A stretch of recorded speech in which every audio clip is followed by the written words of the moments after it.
So I've been getting some questions on how I started out, and I just kind of want to come out and talk about this and give you guys a little bit of a backstory here. How I started really was we were living in a two-bedroom apartment, and it was brutal. It was rough going because we had no job at the time.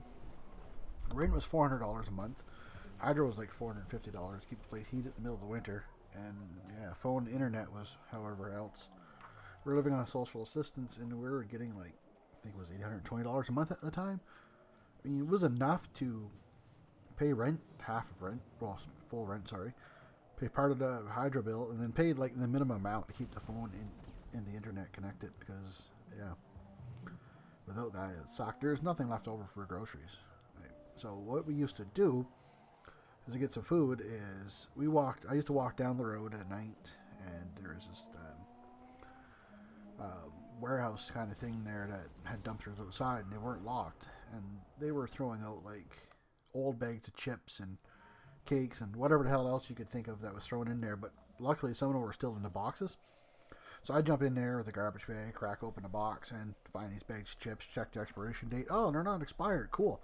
All right, I got something to eat. So some Doritos. Hey, shit, look at this. Some Pringles. Cool. This is awesome. Throw that in the bag, and I found some old Joe Louis cakes or whatever else, Josh Lewis or something, and throw those in the bag as well. And yeah, no, they weren't expired, so that was great.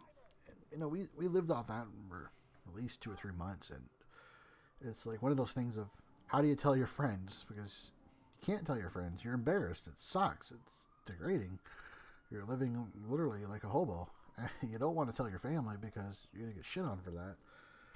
And like, why didn't you come to us? And it hurts the pride, It's embarrassing, like degrading.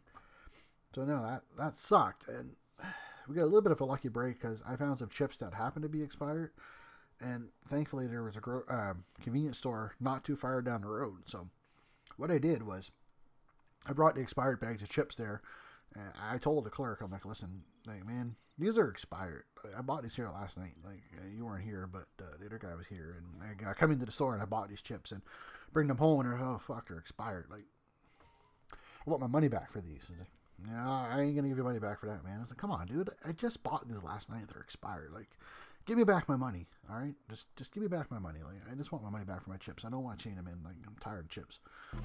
So I got my money back for them, and that actually allowed us to buy a big bag of rice. So we lived off rice for a few weeks. I mean, when I say lived off rice, I lived off dumpster chips for weeks, and like a month on end, and however long the time was, I literally mean that. Like, there was nothing in the fridge, there was nothing in the cupboards.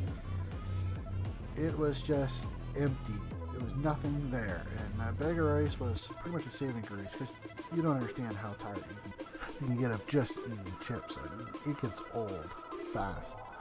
Anyway, so things started looking up a little bit for us, and like I said, eventually got a job at an animal shelter, so that worked out great.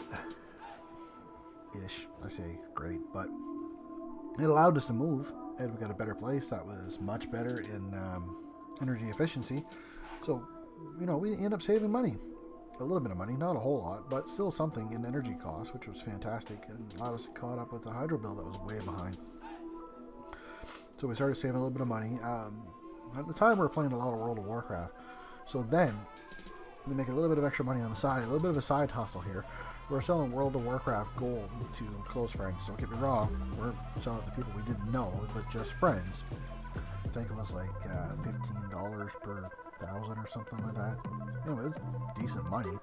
Oh yes, after that World of Warcraft thing, a friend of mine, me and him, we started an online text-based browser game.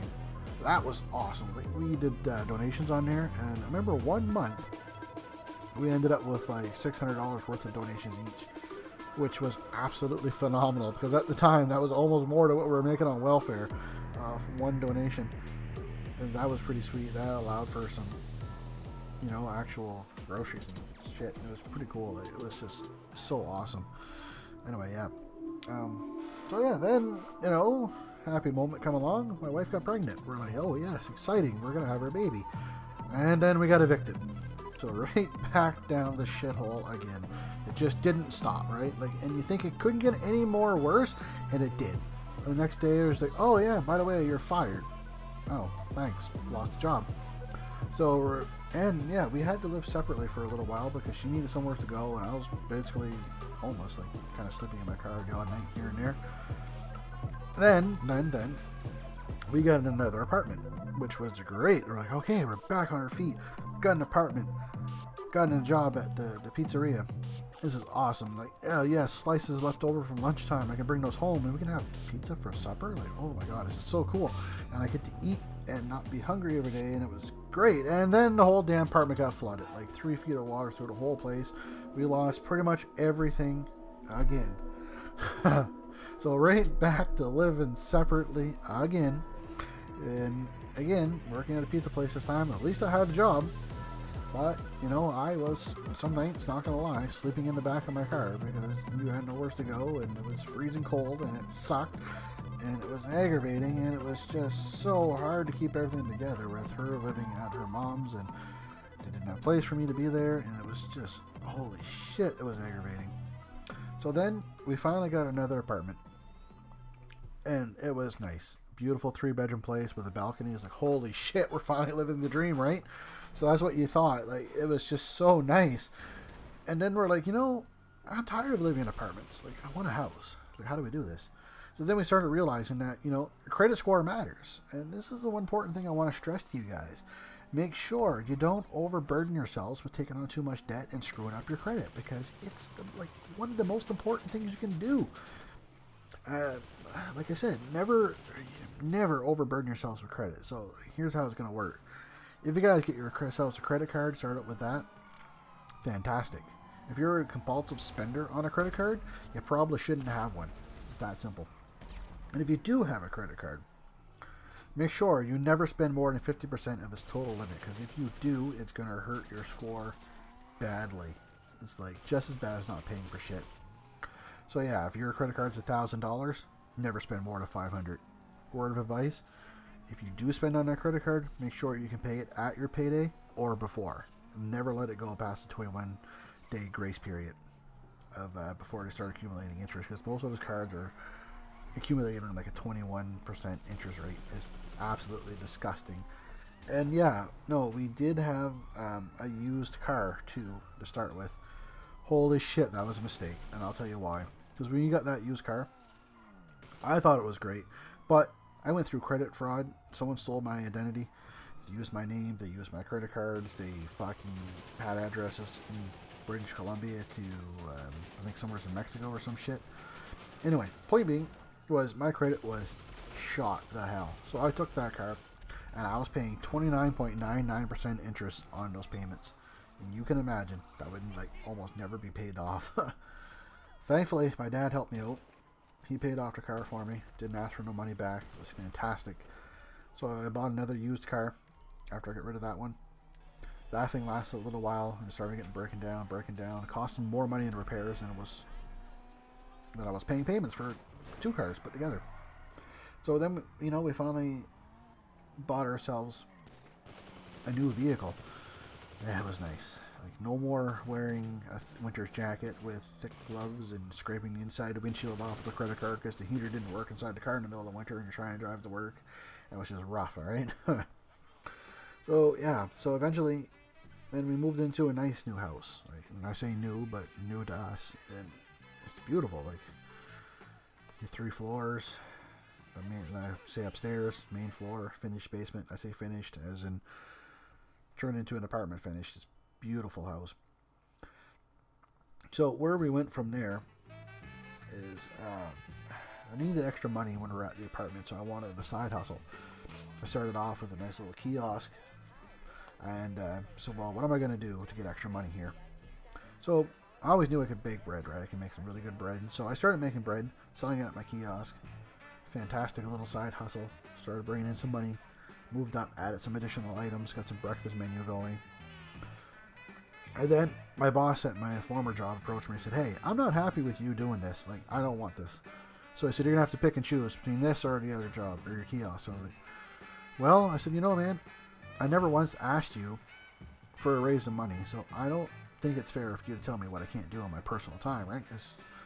My day off is on the day I do my kiosk, right? 1 day a week. That's all I'm asking. And I'm not interfering with your work schedule. So I said, nope, you're going to have to choose. So the time came, I found up another job. And I told them what was going on. And I said, listen, I just want to do this kiosk. And it's on my own terms, my own time. And if you guys want to allow me to do it, no problem. Then I'll come work for you. And sure enough, I got the new job. I left the old one, kept my kiosk. And the good thing about the kiosk is I've been doing over $10,000 a year in sales on that. It's like a $7,000 a year profit business, which is not bad for just 1 day a week, really. So, made a great connection at this new job too, and the people there actually sold us our ice cream kiosk, which was fantastic. Believe me, ice cream is a very profitable business.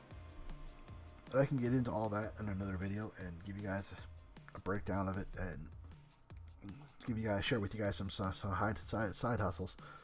Like the ice cream kiosk, it was great. Yeah, that's what we're up to now. And we're also getting ready to turn our basement into an Airbnb, because the way I see it is, why should we have a mortgage but pay for it ourselves when someone else can pay it for you, right? Yeah, so if you guys want, we can do a whole another video on a topic like this and talk about Airbnbs, some finances on that, and if it's worth it or not, and see what your other options are. I hear a lot of people saying, oh, I want to open a restaurant, blah, blah, blah. But I'm going to tell you right now, restaurants, not really what you think it's going to be for money making.